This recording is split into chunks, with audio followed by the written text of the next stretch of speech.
I am Mexico. This is where I'm from. I bleed Mexico, but to get to that next step of where I needed to get to, from a basketball standpoint, we came to the family decision where we all sat around the table and we talked about me moving to Kansas City and having an opportunity to go live with my uncle Kevin Graves, and it was hard for my mom. It was hard for me to leave my mom.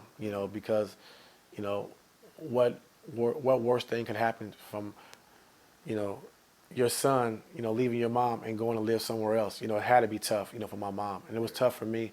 But it was a decision that we had to make for me to take that next step. And, going to Kansas City really, really advanced my basketball career. And, going to Raytown High School and being with Coach Scanlon, who really helped me out a lot.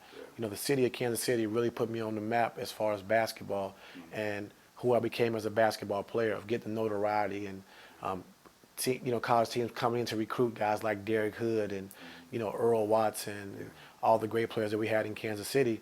That helped me. And that's where Kansas City and Raytown comes in play is, for me to get to where I wanted to get to basketball-wise, it really took me to that next step. And I'm very appreciative of how Kansas City supported me, how they took me in as their own when it happened. And it really meant a lot. And, like I said before, having a chance to shout out Mexico is because Mexico needed it.